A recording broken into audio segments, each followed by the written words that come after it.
konferans aslında beklenenden çok da, daha doğrusu çağrılan sayıdan çok daha fazla kadın katılmıştı. Bu da ilginin yoğunluğunu gösteriyor.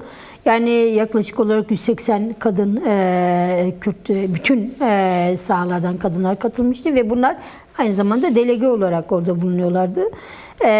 Atmosferi gerçekten güzeldi. Yani kadınların ilgili olması, özellikle ulusal birlik yönündeki o yansıma, kadınların yani coşkulu yaklaşımı, heyecanları, yani orada yani belki komple kameralar yansımamış olabilir ama biz genel olarak bunu gördük. Yani kadınların ilgilerini ve oradaki duruşları gerçekten önemliydi. Birinci Avrupa Kürt Kadın Konferansı olması bakımından da zaten önemli bir yere sahip.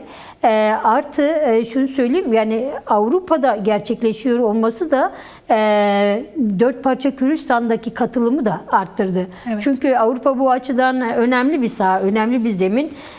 Belki Kürdistan zemininde bu kadar Kürt kadınını bir araya getirmek böyle bir dönem açısından belki zor olabilir ama Avrupa bu açıdan zemini daha geniş, daha açık ve daha fazla diğer bütün Kürdistan'ı kapsayacak kadın yapısını, platformunu barındırma özelliğine sahip. Katılım o açıdan önemliydi. Yani her parçadan Kürt kadınlarının katılmış olması.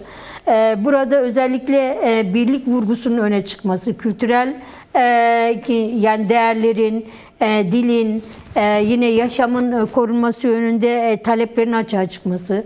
Mesela diğer bir boyut, Avrupa'da kadınların nasıl bir mücadele yürüteceği tartışmalarının yürütülmesi gerçekten atmosfer olarak çok önemli. Her kadın konuşmak istiyordu. Yani her şeyden önce onu söyleyeyim. Herkes konuşmak ve de taleplerini, dileklerini, her şeyden önce diğer parçalarla buluşmanın getirdiği bir heyecan, onun getirdiği bir mutluluk vardı. Yani atmosfer genel olarak böyleydi diyebilirim. Evet, aslında tam da o heyecanla birçok karar da alındı. Bugün sonuç bildirgesi de açıklandı ve sonuç bildirgesinde alınan kararlar var. İlk kararlardan biri bundan sonra inisiyatif yerine platform olarak devam etme kararı. Yine aynı zamanda Kürt kadınlarının Avrupa'daki ağını güçlendirilmesi, yine ulusal değerlerin korunması, daha fazla korunması ve dil, kültür noktalarında daha büyük, daha önemli çalışmaların yürütülmesi, yine diplomatik çalışmalara dikkat çekilen bir sonuç bildirgesinde dikkat çekilmişti. Şiddete karşı kadınların Avrupa'da birlikte örgütlenmesi, birliğini sağlaması kararı vardı. Bunları nasıl değerlendirmek gerekiyor? Kadınların aldığı bu kararlar aslında önemli kararlar. Avrupa'da çünkü her ülkede Kürt kadınlarının, her dört parçadan Kürt kadınları var ve aslında Kürt kadınlarının birliği yeni sürecinde inşasında çok önemli bir rol oynuyor. Nasıl değerlendirmek gerekiyor? Şimdi yani bu platformun, daha doğrusu bu oluşumun en önemli ayağı bunu sürdürebilme üzerine. Yani başlatılan çalışmanın sürdürülebilirlik sağlayabilmesi, yani sürdürülebilir olması çok önemli. O yüzden oluşturulacak olan, yani kararlaştırılan platform bu açıdan önemli. Yani bir platform olarak bütün dört parça Kürdistan'dan, Başur, Bakur, Roşilat'tan bütün kadınların bir çatı altına bir platform olarak örgütlenmesi bu açıdan önemli. Bunun sürekliliği gerekiyor. Yani işte ulusal birliği vurgulayıp ama işte dönem dönem bir araya gelip devamını getirmemek tabii ki yani farklı bir durum ama burada önemli olan bunun devamlılığının sağlanması ve bu devamlılık açısından alınan karar çok önemli. Platform olarak örgütlenilmesi. Yine 21 kişiden oluşan bir yapıya yani yönetim mi diyelim artık, böyle bir yürütme çalışması, yani yürütme oluşumu yapılacak. Bu yürütme üzerinden çalışmalar yürütülecek. Bu da önemli bir şey. Çünkü bütün Kürdistan dört parçasını kapsaması gereken bir çalışma. Çünkü inisiyatif dar bir çalışmaydı, dar bir şeydi. Yılın başında kurulmuştu ve yılın başında kurularak hızla bir platforma kavuşması bu açıdan yani önemli ve işin yürütülmesi yönünde yerinde bir karar diye düşünüyorum. Diğer bir noktada tabii ki bu alınan, yani daha doğrusu sonuç bildirgesine yayınlanan konular her biri kendi başına aslında tartışılabilir konular. Çünkü Avrupa zemininde özellikle Kürt kadınların yaşadığı çok ciddi sorunlar var. Her şeyden önce bir göç sorununun getirdiği problemler var. Dil, kültür uyuşmazlığının getirdiği sorunlar var. Yine bunun bir boyutu olarak ekonomik sıkıntılar, şiddet, yani genel olarak kadınların, yani dört parça Kürdistan'daki kadınların yaşadığı temel sıkıntılar bunlar ve bu noktada bir birliğin oluşması, buna vurgu yapılması, ortak mücadele kararlılığı bu konferansın bence ana gündemlerinden bir tanesiydi. Tabii ki ana gündemlerinden bir tanesi genel Kürdistan, yani ulusal bazındaki problemlerinin de önem kazanıyor olması. İşte Bakü'de Kürdistan'daki barış ve demokratik sürecinin korunması ve gelişimi için destek olunması bir tarafa, aynı zamanda Başure Kürdistan'daki oluşumun korunup devam ettirilmesi, yine Rojava açısından da belki burada çok vurgulanmamış ama orada tartışılan boyutlardan bir tanesi oluşumların korunması üzerinden kadınların ortak kararı, ortak birliği, hatta ortak görüşü olduğunu söylemek mümkün. Yani ben en azından onu orada gördüm. Evet. Bir diğer şey de mesela diplomatik çalışmalardı. Mesela her kadının, özellikle böyle siyasette biraz daha yerelden bakan kadınların şöyle bir şeyi vardı. Her alanda diplomatik çalışma yürütme. Yani her alanda derken bunu hem yerelden hem de devlet bazında kadınların, genel olarak Kürtlerin lobi çalışmaları yapması, diplomatik faaliyetlerde bulunması, özellikle bu konularda kadınların daha aktif yer alması yönünde hem görüşler vardı. Burada da karar olarak zaten geçmiş. Yani önümüzdeki dönemde aslında bu alınan kararlar çok güçlü, yani sürdürülmesi de çok güçlü sonuçlar da açığa çıkaracak. Bu sonuçlar tabii sadece burada Avrupa'yı bağlamıyor, aynı zamanda Kürdistan'ın tamamını da etkileyecek kararlardır. Evet, aslında alınan kararlar arasında bir karar daha var ve kadınların ortak hafızasının inşa edilmesi için arşiv çalışması. Evet. Nasıl bir arşiv çalışmasından bahsediliyor? Neyi kapsayacak? Kadınlar nasıl bir hafızanın arşivlemesi çalışması yürütecek?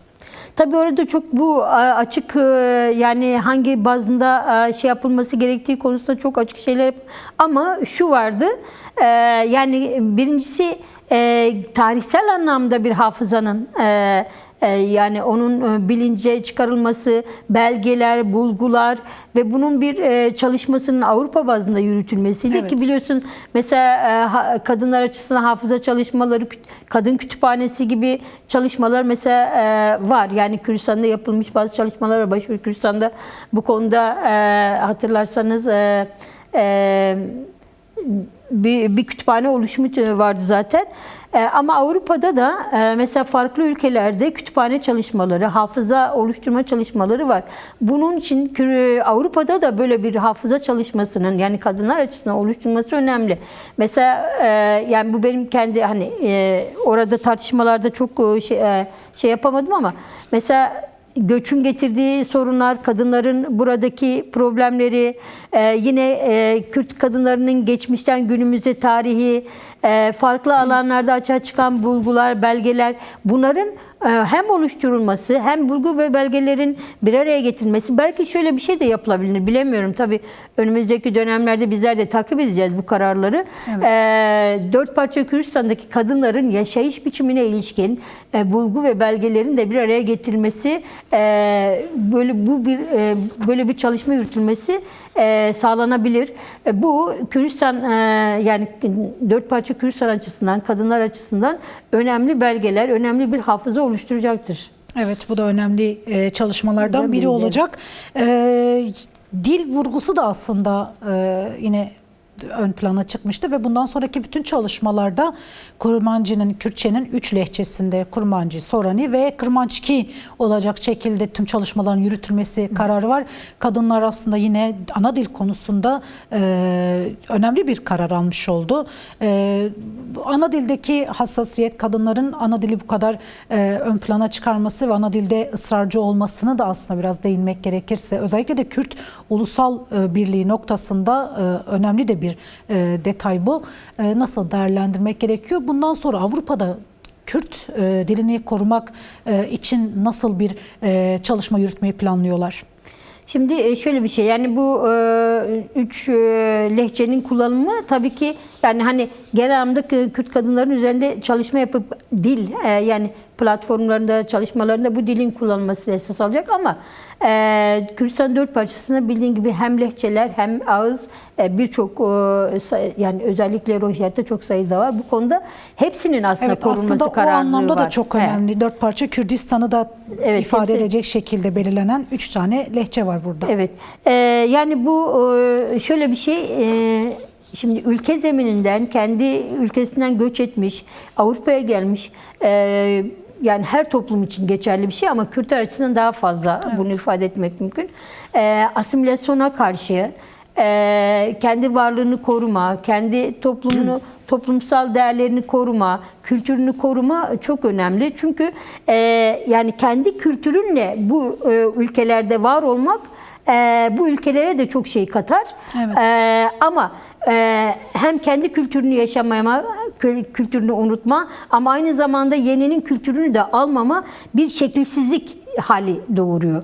Şimdi bu şekilsizlik hali tabii ki bir insanın kaybolmasına, kendini kaybetmesine, toplumuna, ne kendi toplumuna ne bulunduğu topluma hani hayır kavramı içerisinde ifade edeyim, olamayacak bir hale geliyor.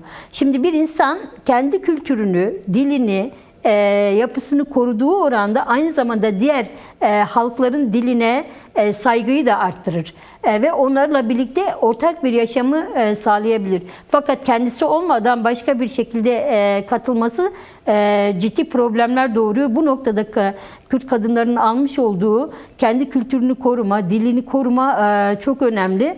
Ve burada hani korumadan kastım şey değil, bunun oluşumu, yani tamamlanması, bunun gündelik yaşamın bir yani kullanımı içerisinde yaşam bulması çok önemli.